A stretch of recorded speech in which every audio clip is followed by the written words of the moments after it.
Bonjour à tous. Aujourd'hui, je vous retrouve pour crocheter le point de rose. Donc là, vous n'allez pas trop bien voir la différence avec l'acrylique. Donc je vous ai réservé avec du coton pour pouvoir apprendre. Donc c'est une session que de mailles serrées, sauf qu'en fait, on ne pique pas au même endroit que d'habitude. Donc là, comme vous voyez, ce sont des mailles serrées en aller-retour. Et là aussi, ce sont des mailles serrées en aller-retour. Mais comme vous pouvez le constater, ça ne donne pas du tout le même rendu. Donc ça, c'est le devant du carré. Et donc là, ça, c'est le derrière. Donc ça fait un très joli point aussi derrière. Mais du coup, le motif se passe devant. Donc pour crocheter, pas besoin voilà, de particularité. Vous allez monter une chaînette. Et après, on va faire 2 rangs de mailles serrées pour démarrer. Donc j'ai déjà commencé.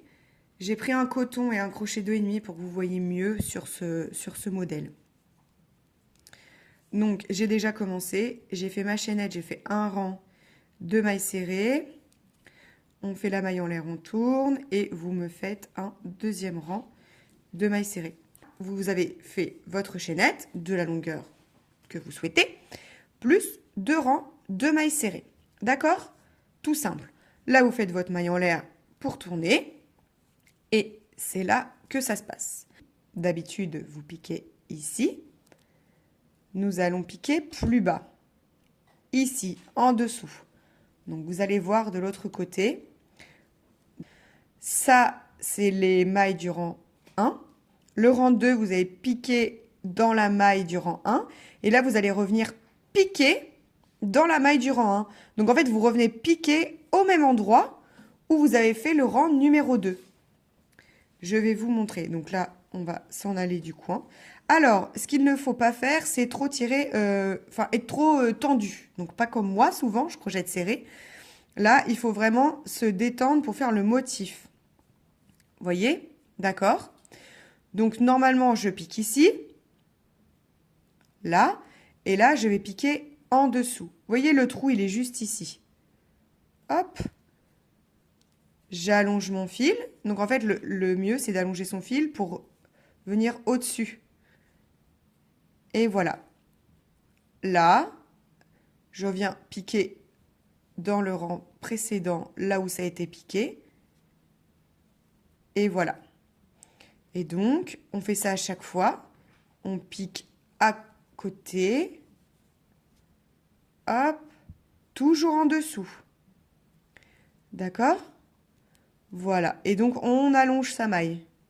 Et voilà le motif que ça vous donne. Je trouve ça super joli. Donc là, vous continuez. Hop. Et on voit bien les trous apparaître en fait. Les trous, c'est ce qu'on a fait dans le rang précédent, tout simplement. À chaque fois que vous allez voir le petit V, vous piquez en dessous en fait. Vous voyez, en dessous le petit V, et ben c'est là où vous devez piquer. Tout simplement. D'accord ? Donc voilà, donc là, on fait ça tout le rang.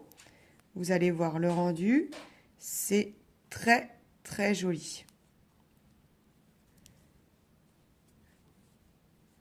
Voilà. Donc voilà ce que ça nous donne. Alors ça fait un petit relief, hein. Vous voyez? Parce que forcément, là, on a piqué par-dessus le rang numéro 2. D'accord? Mon rang numéro 1, il est toujours ici. Là, voilà, j'ai pas touché. Et donc là, on a crocheté par-dessus le rang numéro 2. Donc, du coup, ça fait un petit relief. Donc, ça, c'est mon devant. Vous voyez, c'est très joli. Hein. Et ça, c'est mon derrière, qui est pas mal aussi. Hein. Donc, voilà. Mais forcément, avec l'acrylique, vous voyez, on n'est pas du tout... On voit pas, en fait, les deux mailles. C'est un peu mélangé. Donc, voilà. Pour le rang d'après, en fait, vous allez crocheter que des mailles serrées. Hop, mais normal. Donc là, vous reprenez votre rang normal. Vous crochetez normalement. Hop, vous faites ça tout le long. Et en fait, vous avez besoin à chaque fois d'avoir un rang normal pour pouvoir réattaquer après le point long. Parce qu'une fois que là, vous avez piqué sur le point du dessous, vous n'avez plus rien à piquer. Donc, il vous faut recréer un point pour pouvoir piquer dedans. Tout simplement. Donc, en fait, ce motif se dessine par 2 rangs. D'accord?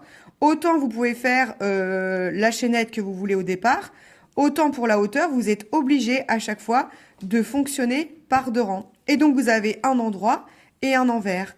Quand vous faites votre rang de mailles serrées simple, normal, vous êtes sur l'envers.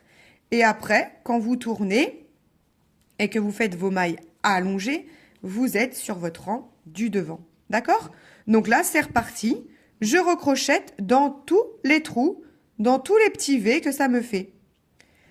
Et voilà. Donc, voilà à quoi vous sert votre rang de mailles serrées entre les deux. Tout simplement.